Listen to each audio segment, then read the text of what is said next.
नमस्कार, आप सभी का स्वागत है डीडी न्यूज पर। आप देख रहे हैं बाजार इस हफ्ते। आपके साथ मैं हूं गौरव श्रीवास्तव, जिसमें हम आपको बताते हैं कि कैसा रहा इस हफ्ते का बाजार का हाल। जी हां, इस हफ्ते बाजार में उतार चढ़ाव भरी स्थिति देखने को मिली। सप्ताह के आखिरी कारोबारी दिन शेयर बाजार के दोनों सूचकांक अपने ऑल टाइम हाई पर खुले, लेकिन कुछ ही देर बाद ही शुरुआती बढ़त को खोकर ये गिरावट के साथ कारोबार करने लगे। कंपनियों द्वारा जारी तिमाही नतीजों और आगामी बजट का असर स्टॉक मार्केट में साफ तौर पर देखने को मिल रहा है। मंगलवार को वित्त मंत्री निर्मला सीतारमण आम बजट पेश करेंगी और इस बजट से तमाम क्षेत्रों के साथ साथ बाजार को भी काफी उम्मीदें हैं। साथ ही विदेशी निवेशकों की नजर भी आगामी बजट पर बनी हुई है। ऐसे में यह हफ्ता भी बाजारों के लिहाज से बेहद अहम रहा। सेंसेक्स अपने नए उच्चतम स्तर यानी 81,587.76 अंक को टच करने के बाद सीमित दायरे में पहुंच गया। निफ्टी भी 56.35 अंक की गिरावट के साथ 24,744.50 पर पहुंचा। वहीं बाजार के इन तमाम पहलुओं पर आज हम करेंगे चर्चा। लेकिन अगर आपके मन में भी कोई सवाल है और आप जानना चाहते हैं शेयर मार्केट का हाल, कैसी रहेगी स्टॉक्स की चाल, कहां निवेश करना होगा, मुनाफे का सौदा, कौन सा सेक्टर देगा आपको बेहतर रिटर्न, इन तमाम सवालों के जवाब देंगे हमारे साथ जुड़े मार्केट विशेषज्ञ। अपना सवाल पूछने के लिए आप कर सकते हैं हमारे नंबर पर कॉल। नंबर है 011-233-87031 और 011-230-97670। तो ये नंबर है और इस पर आप कॉल कर सकते हैं। और हमारे साथ जो एक्सपर्ट्स जुड़े हैं वो अभी से कुछ देर में हमारे साथ जुड़ेंगे। तो ऐसे में हम आपको बताएंगे कि बाजार का इस हफ्ते का हाल क्या रहा, क्या गिरावट वहां पर नजर आई और अब की बार उतार चढ़ाव भरी जो स्थितियां रही हैं उसमें क्या कुछ देखने को मिला है। क्योंकि साफ तौर पर बीता हफ्ता जो रहा है वो तो बाजार के लिहाज से उतार चढ़ाव भरा रहा, लेकिन आने वाला हफ्ता बहुत कुछ खास लेकर आने वाला है। क्योंकि मंगलवार को वित्त मंत्री निर्मला सीतारमण बजट पेश करेंगी और ऐसे में बजट को लेकर जो है जो तमाम तैयारियां हैं वो तो साफ तौर पर नजर ही आ रही है, लेकिन इसका असर भी तमाम क्षेत्रों पर देखने को मिलेगा। और ऐसे में बाजार भी अब की बार क्या कुछ ये बजट लेकर आता है उस पर पूरी तरह से निर्भर रहेगा। तो बाजार को लेकर आने वाला सप्ताह कैसा होने वाला है ये भी हम आपको बताएंगे, लेकिन बीते सप्ताह में जो कुछ देखने को मिला है वो भी हम आपके साथ साझा करेंगे। तो ऐसे में विशेषज्ञ भी हमारे साथ जुड़ेंगे और आपको बता दें कि हमारे साथ अमरीश बालिगा जो कि मार्केट एक्सपर्ट हैं वो हमारे साथ इस वक्त अभी जुड़ चुके हैं और कुछ ही देर में हमारे साथ विकास सेठी जो कि मार्केट एक्सपर्ट हैं वो भी हमारे साथ जुड़ेंगे। अमरीश जी, बहुत बहुत स्वागत आपका डीडी न्यूज में। और उसी के साथ सबसे पहला सवाल मेरा आपसे यही है कि बीता हफ्ता हम जैसा कि देख रहे हैं जो अभी चल रहा है और इसमें हमने देखा कि तमाम उतार चढ़ाव भरी स्थिति देखने को मिली। तो ऐसे में ये हफ्ता क्या कुछ कहता है, क्योंकि हम देख रहे हैं कि आने वाला जो हफ्ता है उसमें बजट पेश होगा तो बहुत कुछ अब की बार देखने को मिल सकता है। एब्सोल्युटली, क्योंकि मार्केट्स न्यू हाई पे पहुंच गए थे और जी उसके साथ वैल्यूएशन भी काफ़ी एक्सपेंसिव हो चुके हैं। ऑल्दो लिक्विडिटी काफ़ी आ रहा है मार्केट में, पर बजट से पहले I think there is I mean some amount of caution, जिसके कारण इन्होंने थोड़ा बहुत करेक्शन देखा है। क्योंकि जो एक्सपेक्टेशन है बजट में, जी लोग सोच रहे थे कि possibly long term capital gains के साथ कुछ I think there could be some changes, and that could be a bit negative for the markets. और एट द सेम टाइम जो एक्सपेक्टेशन है कि शायद बजट थोड़ा बहुत पॉपुलिस्ट होगा, क्योंकि रूरल और फार्म इकोनॉमी पे शायद ज़्यादा फोकस हो सकता है मार्केट का। जी एट द सेम टाइम जो मिडिल क्लास है वहाँ पे एक्सपेक्टेशन है कि पॉसिबली टैक्स स्वैप्स आ सके, क्योंकि आई मीन जी at least they have more cash in hand. और हम लोग ने पास बजट्स में भी देखा है कि काफी डिफेंस पे फोकस रहता है, इंफ्रा पे फोकस रहता है और रेलवेज पे फोकस रहता है। I think that could continue as it is. और एक मेजर जो वरी है मार्केट में, especially with the regulators as well as government, जो काफी ज्यादा स्पेकुलेशन हो रहा है स्पेशली एफ साइड में। शायद वहां पे they could bring in some sort of norms to control speculation. शायद वहां पे टैक्सेस शायद बढ़ा सके, सो जी that I mean unbridled speculation या शायद कम हो आगे जाके। बिल्कुल। अमरीश जी, जैसा कि इस हफ्ते हमने देखा कि माइक्रोसॉफ्ट में जो तकनीकी खामियां नजर आई साफ तौर पर वो अपने आप में बहुत बड़े इशारे करती हुई नजर आई, उससे मार्केट में क्या कुछ असर पड़ता हुआ नजर आया, उसका कोई डेटा? उसका शायद हम लोग नेक्स्ट वीक देखेंगे। और one of the major sufferers इसके कारण जो हुआ है वो था एयरलाइंस जी एंड स्पेशली इंडिगो। तो शायद वहाँ पे थोड़ा बहुत शायद करेक्शन आ सके, क्योंकि इससे एक क्लियर दिखाई देता है कि एक रिस्क है which was not considered earlier कि जी एक I mean because of this issue यदि आपके पूरे दिन का या 2 दिन का काफी फ्लाइट्स कैंसिल होते हैं then ji that's a very big risk for one to carry.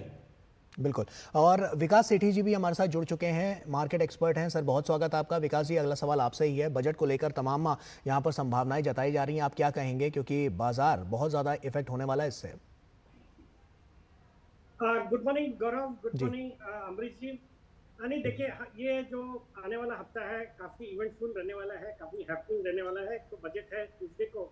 तो बजट से जहाँ तक मेरा ये मानना है कि बजट ग्रोथ ओरिएंटेड बजट रहना चाहिए, होगा। जिस तरह से हमने इंटरिम बजट को देखा, वही पूरी टीम है। तो कोई बहुत ज़्यादा बदलाव की उम्मीद नहीं कर रहा हूँ। बात वही रहेगा, ग्रोथ को फोकस रहेगा, फिजिकल डिसिप्लिन पे फोकस रहेगा, जो अभी सरकार ने करके भी दिखाया है। 5.8% का टारगेट दिया था फिजिकल डेफिसिट का, वो 5.6% आया। बाकी पर्सनल इनकम टैक्स पे कुछ मुझे लगता है वहां पे कुछ रियायत जरूर आनी चाहिए, जिससे कंजम्पशन को बढ़ावा मिलेगा। वो एक बजट का फोकस एरिया रहना चाहिए। That's what my take is on the budget. Vikas ji, एक और सवाल है मेरा, मैं आपसे ये समझना चाहता हूँ कि जैसा हम देख रहे हैं कि बजट को लेकर तमाम ऐसे सेक्टर्स हैं जो बहुत ज़्यादा यहाँ पर प्रभावित होते हुए नजर आ रहे हैं, तो आप क्या मानते हैं कि किन किन सेक्टर्स पर सबसे ज़्यादा यहाँ पर प्रभाव पड़ता हुआ नजर आएगा? नहीं गौरव जी, आपकी आवाज मुझे जरा क्लियर नहीं आ रही है, थोड़ा could you please be a bit louder? चलिए, मैं कोशिश करूंगा कि इसको फिक्स कर लें जल्दी से। और अमरीश जी, यही इसी सवाल के साथ मैं आपके पास आना चाहूंगा। और अमरीश जी, मेरा सवाल आपसे ये है कि जैसा हम देख रहे हैं कि बजट को लेकर तमाम एक्सपेक्टेशन तो हैं, आपको क्या लगता है कि कहाँ कौन कौन से ऐसे सेक्टर्स हैं जिन पर सबसे ज़्यादा प्रभाव पड़ता हुआ नजर आएगा? देखिए, जैसे मैंने कहा था पहले कि बजट का फोकस रहेगा जी basically defence, infra including railways and at the same time rural और फार्म इकोनॉमी पे। जी पर ऑलरेडी डिफेंस, इंफ्रा और रेलवे स्टॉक्स इतने चल चुके हैं कि काफ़ी एक्सपेंसिव हो चुके हैं यहाँ पे। तो अदर देन सेंटिमेंटल मूव, मुझे लगता नहीं कि this can actually result in much I mean bigger move ये सब सेक्टर्स पे। At the same time because of focus on rural and farm economy, मुझे लगता है कि कंजम्पशन पे शायद काफ़ी अच्छा इफेक्ट आए।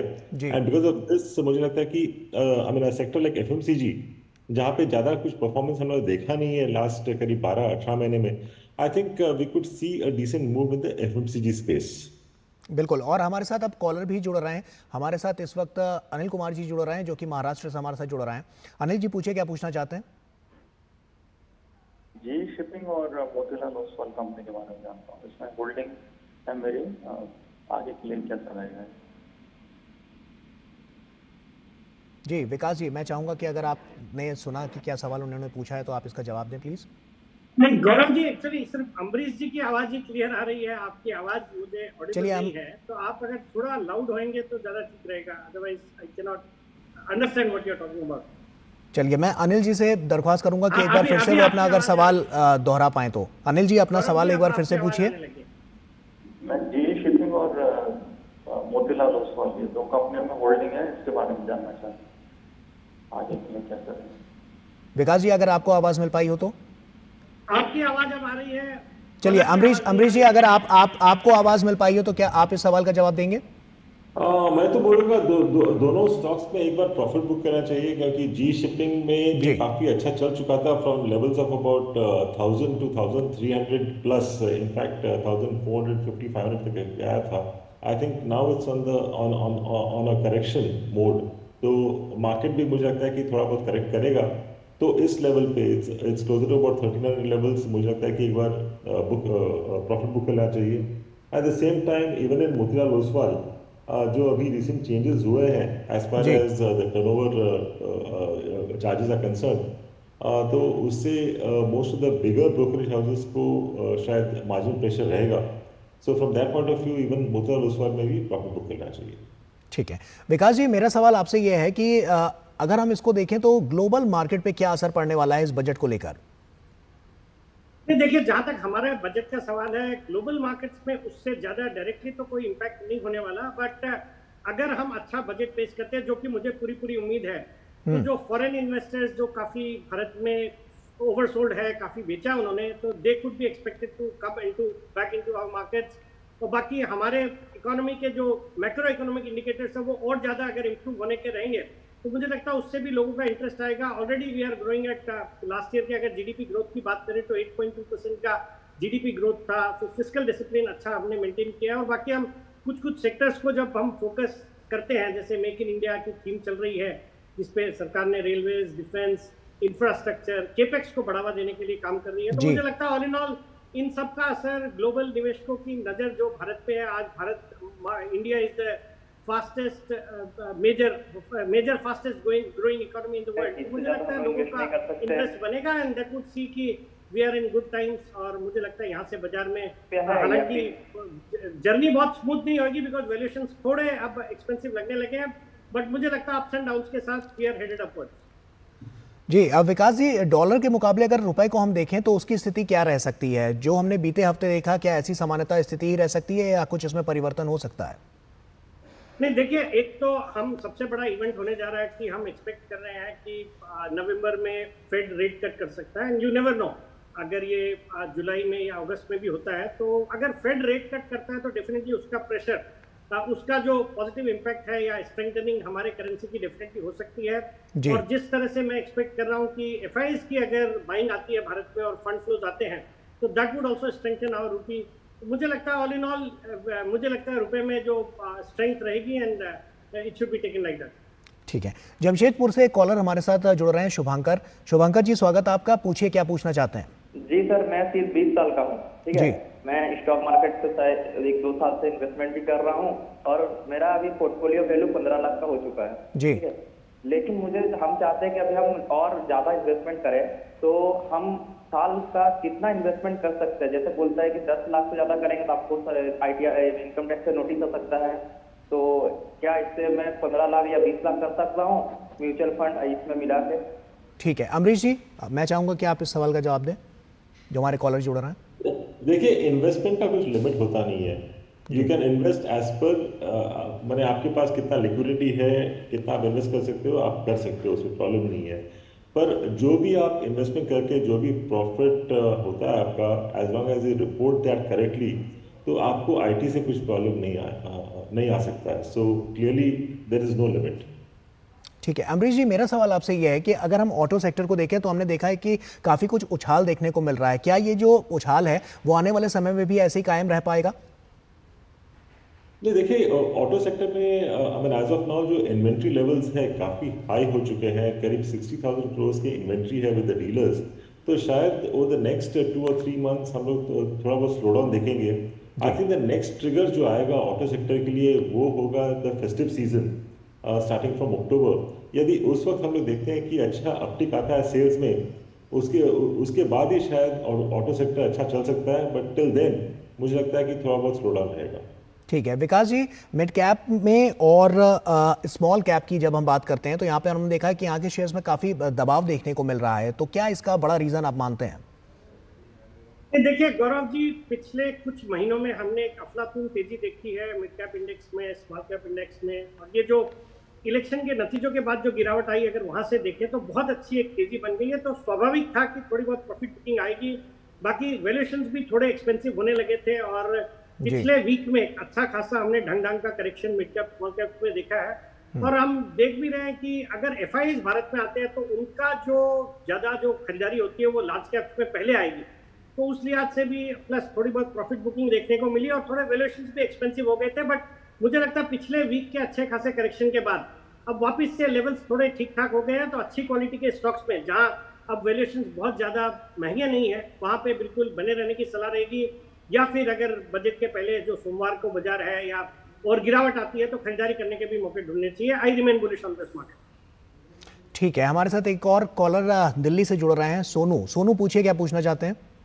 हाँ सर, मेरा सवाल है, मेरे पास पीडीलाइट का शेयर है, 10 शेयर है 3000 के भाव से, तो मैं उसको लॉन्ग टाइम के लिए रखना चाहिए या मुझे निकाल देना चाहिए?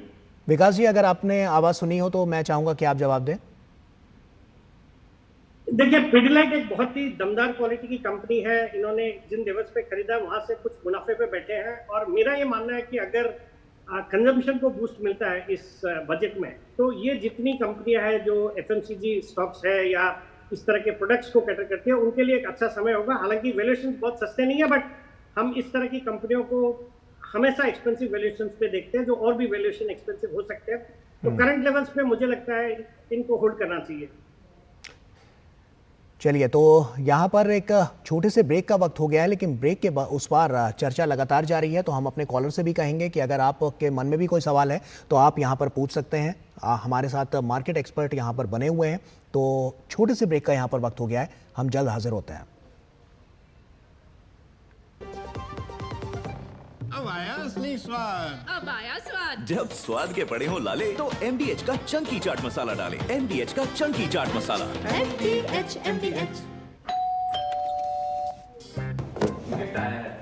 अरे वाह, लेजेंड की बैट। इससे तो मैं खेलूंगा। Future batting legend bat. इसमें जिसका नाम लिखा है बैट उसी को मिलेगी। अरे यार, देखा, अगर इस पे मेरा नाम नहीं लिखा होता तो कितनी दिक्कत हो जाती। इसलिए RBI कहता है बैंक अकाउंट हो या बैंक लॉकर, उसमें नॉमिनी का नाम जरूर दर्ज करें ताकि आपकी जमा पूंजी उसी को मिले जिसे आपने नामित किया है। RBI कहता है जानकार बनिए, सतर्क रहिए। चुटकुला समझ नहीं आया? समझ तो ये नहीं आता कि खेत धान का या खरपतवार का। तो इसमें समझना क्या है दोस्त? ले आओ धान के खरपतवारों का स्पेशलिस्ट ग्रीन लेवल। IIL के ट्रैक्टर ब्रांड का ग्रीन लेवल, धान के खरपतवारों का स्पेशलिस्ट। MDH का किचन किंग किचन में हो तो हम सब कुछ बना सकते हैं। बैंगन का भरता, आलू गोभी, भिंडी मसाला और भी बहुत कुछ। MDH। ब्रेक के बाद एक बार फिर से आप सभी का स्वागत है और हम बात कर रहे हैं बाजार इस हफ्ते की। तो क्या कुछ खास रहा आपकी बार के स्टॉक मार्केट में और क्या कुछ आने वाले इस हफ्ते में भी होने वाला है, जैसा कि हम जानते हैं क्योंकि बजट पेश होने वाला है और काफ़ी उम्मीदें आपकी बार यहाँ पर मार्केट से लगाई जा रही हैं। तो ऐसे में हमारे साथ अमरीश जी भी जुड़े हुए हैं और विकास जी भी जुड़े हुए हैं, जिनसे लगातार हम चर्चा कर रहे हैं। कुछ कॉलर्स भी हमारे साथ जुड़े थे और हम कॉलर से चाहेंगे कि अगर आपके मन में भी कोई सवाल है तो आप यहाँ पर पूछ सकते हैं। अमरीश जी, मेरा अगला सवाल आपसे है। हमने पिछली तिमाही में देखा कि तमाम वहाँ पर उतार चढ़ाव भरी स्थिति देखने को मिली। क्या कुछ रहा आपकी बार के इंपॉर्टेंट फैक्टर्स कौन कौन से रहे जो आपकी बार जो बाजार है, जो मार्केट है, उसको प्रभावित करने में बहुत कारगर साबित हुए हैं? नहीं, देखिए, जो अभी अर्निंग्स आएंगे, I think that is what will drive the market. और I think the most important जो इवेंट है अभी बजट का, I think clearly that is going to drive the markets going ahead. और उसके बाद जो मेजर जो ग्लोबल इवेंट है वो है US प्रेसिडेंशियल इलेक्शंस। तो I think these are couple of factors, क्योंकि नॉर्मली मानसून भी अफेक्ट करता है, बट जिस हिसाब से मानसून हम लोग के चल रहे हैं, I think monsoon clearly will have a positive effect on the market. बिल्कुल। विकास जी, रियलिटी इंडेक्स में भी आपकी बार हमने गिरावट के साथ यहाँ पर देखा कि लाल निशान के साथ वो कारोबार करता हुआ नजर आया। तो उसके पीछे की सबसे बड़ी अहम वजह क्या मानते हैं आप? नहीं, देखिए, ऑल इन ऑल बाजार में जब करेक्शन होता है तो सभी सेक्टर में करेक्शन होता है और पिछले कुछ महीनों में अच्छी खासी तेजी भी हो गई थी, तो थोड़ी प्रॉफिट बुकिंग ही मानना चाहिए। बाकी कॉर्पोरेट नतीजे जो इस क्वार्टर के आएंगे रियल्टी सेक्टर से भी अच्छे ही लगते हैं। मुझे लगता है कल हमने शायद ओबेरॉय रियल्टी के नतीजे आए, नतीजे बहुत ही दमदार लग रहे हैं, तो उसके तर्ज पे मुझे लगता है बाकी भी रियल एस्टेट स्टॉक्स अच्छा करेंगे। खास करके Mumbai based real estate stocks में हमने देखा जून के महीने में रिकॉर्ड रजिस्ट्रेशन के फिगर्स आए हैं। तो ऑल इन ऑल सेक्टर अच्छा लगता है और ये जो करेक्शन आ रहा है मुझे लगता है खरीदारी करने का मौका है। और वैसे भी हम जब रेट कट की ओर जा रहे हैं दुनिया भर में, चाहे वो फेड हो चाहे RBI हो, मुझे लगता है ये जो रेट सेंसिटिव सेक्टर है जिसमें real estate also stands out, मुझे लगता है सेक्टर अच्छा करेगा। तो यहाँ से भी चुनिंदा क्वालिटी कंपनीज में निवेश करने की सलाह रहेगी। अमरीश जी, आप क्या मानते हैं कि अब की बार कौन कौन से ऐसे हम देख सकते हैं जो कंपनियां हैं उसमें लोग निवेश कर सकते हैं और वहां से ज़्यादा वहां पर इन्वेस्टमेंट से अपना ज़्यादा प्रॉफिट कमा सकते हैं? आपको क्या लगता है, क्योंकि बजट भी आने वाला है, तो कौन कौन सी ऐसी कंपनीज हैं या कौन कौन से ऐसे सेक्टर्स हैं जिसमें निवेश करना जो लोग हैं उनके लिए बड़ा अच्छा रहेगा? देखिए, जैसे मैंने पहले कहा था कि ऑलरेडी मार्केट्स काफ़ी चल चुके हैं, मोस्ट ऑफ द सेक्टर्स काफ़ी ओवरवैल्यूड हो चुके हैं, पर जहाँ पे वैल्यूएशन डिसेंट है और बजट से शायद वहाँ पे I mean they will have a positive effect, वो है FMCG, क्योंकि कंजम्पशन एक्सपेक्टेड है कि बढ़ेगा यहाँ से जाके। तो FMCG स्टॉक्स शायद लेने चाहिए इस लेवल पे। और जिस हिसाब से IT के जो नंबर्स आए हैं ऑलरेडी, जो डिक्लेयर किए हैं और जो मैनेजमेंट कमेंट्री है, काफ़ी पॉजिटिव लग रहा है। तो IT specially after the last 18 months 24 months का जो अंडर परफॉर्मेंस रहा है, आई थिंक यहाँ से शायद IT स्टॉक्स चल सकते हैं। So these are two sectors जहाँ पे इन्वेस्ट करना चाहिए फ्रेश। और महाराष्ट्र से भी एक कॉलर हमारे साथ जुड़ रहे हैं, भरत कुमार। भरत जी, पूछिए, क्या पूछना चाहते हैं? भरत जी, अगर आपको आवाज़ मिल रही है तो मैं चाहूँगा कि आप अपना सवाल पूछें। चलिए कोई बात नहीं। और हमारे साथ भरत जी जुड़े हुए थे, लेकिन कुछ तकनीकी खामी की वजह से आवाज़ हम तक नहीं पहुंच पा रही थी। तो चलिए विकास जी का ही रुख कर लेते हैं। विकास जी, साफ तौर पर मार्केट को हम देख रहे हैं और इसमें हमने तमाम उतार चढ़ाव भरी स्थितियां भी देखी। आप क्या मानते हैं कौन कौन से ऐसे क्षेत्र हैं जो सबसे ज़्यादा प्रभावित हो रहे हैं? देखिए, जो बाजार में पिछले कुछ महीनों से जो तेजी चल रही है, खास करके पीएसयू सेगमेंट में, और उसमें भी रेलवेज, डिफेंस, फिर मेक इन इंडिया वाली थीम, इंफ्रास्ट्रक्चर, मुझे लगता है देखिए अब 2 दिन बाद ट्यूसडे को बजट है, तो बजट पे एक अच्छा खासा फोकस ये सब सेक्टर्स पे तो रहने वाला है। इसके अलावा मुझे लगता है power as a sector would do well. Power के लिए सरकार डेफिनेटली कुछ पावर प्रोडक्शन, पावर जनरेशन को इन्हांस करने के लिए कुछ कदम उठाएगी। तो पावर से रिलेटेड जो भी स्टॉक्स हैं, जैसे पावर जनरेशन वाली कंपनियां, पावर ट्रांसमिशन, पावर इक्विपमेंट्स वाली कंपनियां, रिन्यूएबल एनर्जी, इन पे फोकस रखना है। और इसके अलावा मुझे लगता है ये जो इंफ्रास्ट्रक्चर वगैरह है, ये सब अच्छा करेंगे। और एक और थीम जो अच्छी लग रही है वो रूरल की थीम, एग्रीकल्चर और रूरल जो इकोनॉमी को बूस्ट करने के लिए सरकार डेफिनेटली कुछ कदम उठाएगी, depending looking at the election mandate. मुझे लगता है थोड़ा बहुत पॉपुलिस्ट कुछ सेंस में हो सकता है। तो मुझे लगता है इन सब सेक्टर्स पे बिल्कुल फोकस करना चाहिए और यहाँ से भी उनमें अच्छे अपसाइड देखने को मिल सकते हैं। अमरीश जी, जैसा कि हम जान रहे हैं कि तमाम यहाँ पर पहले से ही बहुत सारी ऐसी संभावनाएं हैं जो बजट से लगी हुई हैं, तो ये हफ्ता कैसा होने वाला है अगर हम तमाम क्षेत्रों को देखें तो? देखिए, ये हफ्ता तो क्लियरली काफी वॉलेटाइल रहेगा और जो एक्सपेक्टेशंस है बजट से यदि मीट करते हैं then possibly the markets can hold on, पर यदि कुछ डिसअपॉइंटमेंट आता है then I think we can see a decently sharp correction. पर मैं बेरिश नहीं हूँ मार्केट पे, क्योंकि यदि शार्प करेक्शन आता है then I think it becomes a buying opportunity. और यूपी से भी एक कॉलर हमारे साथ जुड़ रहे हैं, पूछिए क्या पूछना चाहते हैं आप? सर, मेरा नाम समीर है, मैं यूपी से बोल रहा हूँ। सर, मुझे जानना था कि म्यूचुअल फंड में अभी लगाना उचित होगा कि नहीं, और म्यूचुअल फंड में लगाना है तो मिड कैप लगाना है, स्मॉल कैप या लार्ज कैप, कौन सा सेक्टर? ठीक है विकास जी, मैं चाहूंगा कि आप जवाब दें। म्यूचुअल फंड में इन्वेस्टमेंट के लिए पूछ रहे हैं। देखिए, निवेशक को सलाह यही रहेगी कि म्यूचुअल फंड्स में एक एसआईपी के तौर पे रेगुलर इंटरवल पे लगाना ही चाहिए, because we remain extremely bullish on India from a long term perspective. और जब आप म्यूचुअल फंड में निवेश करते हैं तो अच्छे फंड मैनेजर्स आपके फंड को मैनेज कर रहे होते हैं। ओवरऑल जो ट्रैजेक्टरी है वो बुलिश है। हो सकता है कुछ पीरियड के लिए बाजार में थोड़ा लल रहे, थोड़ा करेक्शन आवे, बट उससे घबराना नहीं है। अगर आपका लंबी अवधि का नजर है तो डेफिनेटली निवेश करना ही है। और बाकी आपकी रिस्क एपेटाइट के ऊपर है। मुझे लगता है एक मिक्स ऑफ फंड्स करना चाहिए, जैसे आप मल्टी कैप फंड यूज कर सकते हो जिसमें बेस्ट ऑफ बोथ वर्ल्ड्स मिलते हैं। बाकी अगर आपको रिस्क थोड़ा ज्यादा और रिटर्न ज्यादा चाहिए तो मुझे लगता है mid cap funds, quality mid cap funds है जिन्होंने बेहतरीन रिटर्न्स दिए हैं पिछले 2-3 सालों में। मुझे लगता है उन सब में से कोई एक अच्छा quality mid cap fund choose कर सकते हैं। थोड़ी स्टेबिलिटी चाहिए, थोड़ा रिटर्न कम बट रिस्क भी कम, तो लार्ज कैप फंड्स में भी निवेश कर सकते हैं। तो इस तरह का एक अप्रोच इस बाजार में रखना चाहिए। बिल्कुल। विकास जी, म्यूचुअल फंड को लेकर लोगों के मन में तमाम सवाल हैं, जैसा कि अभी समीर जी ने पूछा ही यहाँ पर एक सवाल, और भी सवाल जो लगातार लोगों के जहन में होते हैं कि म्यूचुअल फंड में इन्वेस्टमेंट करने का सबसे सही टाइम क्या होता है? देखिए, इस बाजार में टाइम करना सबसे मुश्किल काम है। हम भी कोशिश कर रहे हैं कैसे टाइम करें, बट वो पॉसिबल नहीं होता है। तो it's more important to give time to the market rather than timing the market.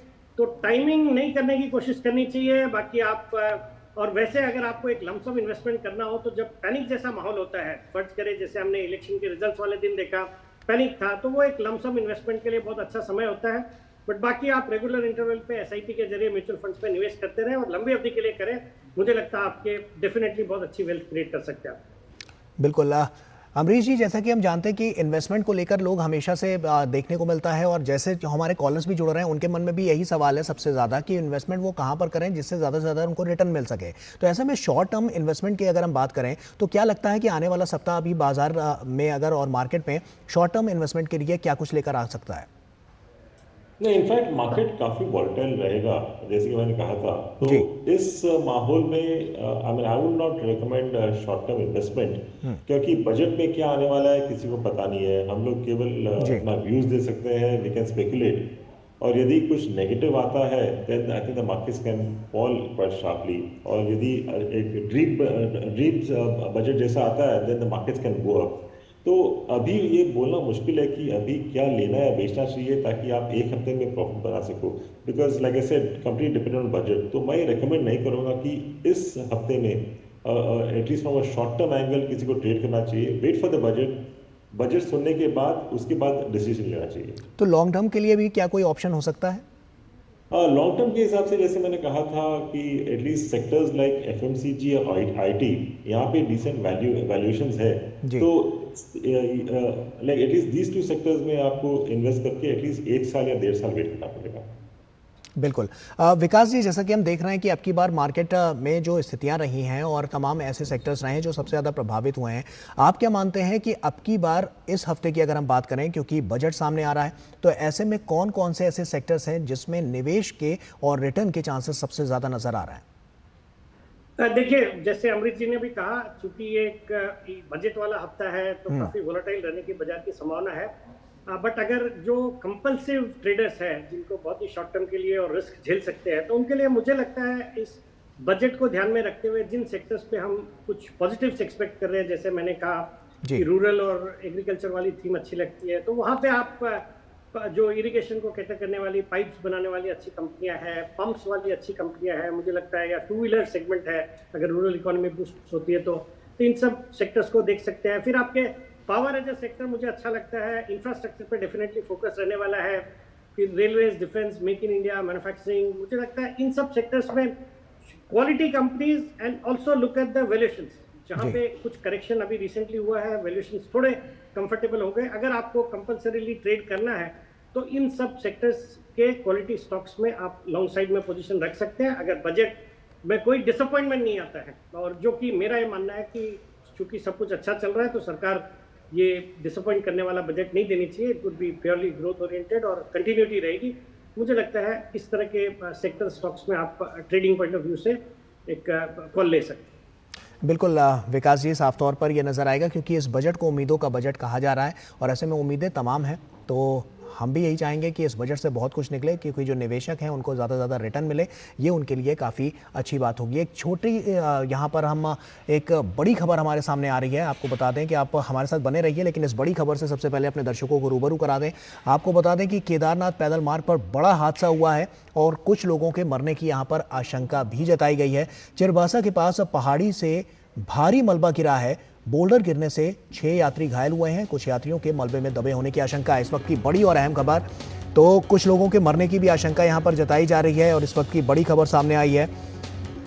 साफ तौर पर हम देख रहे हैं और वहां से जो अपडेट निकलकर सामने आ रही है वो हम आपके साथ साझा करेंगे। तो केदारनाथ पैदल मार्ग पर रविवार सुबह दर्दनाक हादसा हो गया और यहां मलबा आने के कारण यात्रियों के मलबे में दबे होने की सूचना मिली है। इस वक्त की बड़ी और अहम खबर, 3 यात्रियों के शवों को मलबे से निकाल लिया गया है।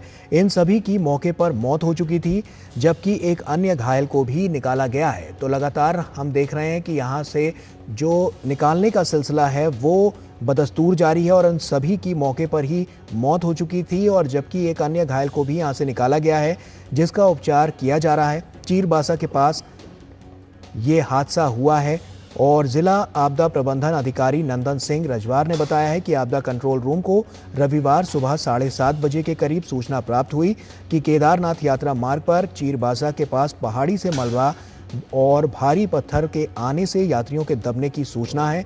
सूचना मिलते ही यात्रा मार्ग में तैनात सुरक्षाकर्मी, जिसमें एनडीआरएफ, डीडीआर, वाईएमएफ प्रशासन की टीम मौके पर पहुंची और राहत बचाव कार्य में लग गई है। तो ये तस्वीरें भी हम आपके साथ साझा कर रहे हैं, आप ये तस्वीरें देख सकते हैं।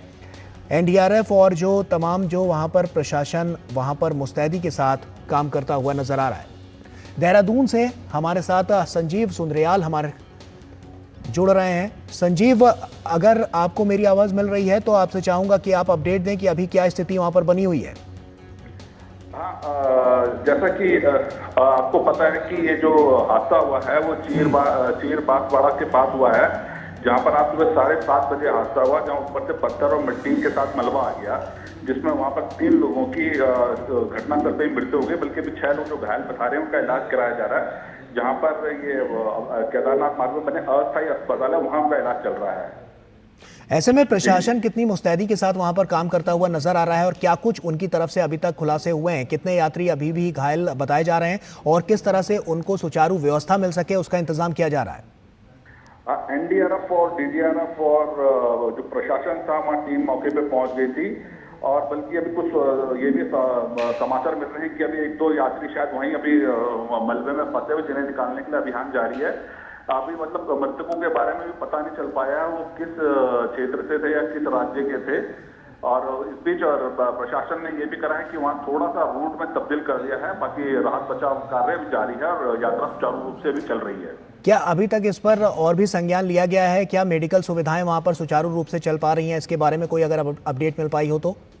हाँ, मेडिकल को वहीं पर जो बने हुए जो अस्थायी जो उनके जो प्रशासन ने वहां पर जो अस्थायी अस्पताल बना रखे हैं, तो वहां पर जो घायल है उनका इलाज कराया जा रहा है। ऐसे में संजीव, आसपास के इलाके कहाँ पे हैं और कितनी दूरी पर वहां से अस्पताल है जिससे वहां पर रेस्क्यू करने में और ज्यादा आसानी होगी?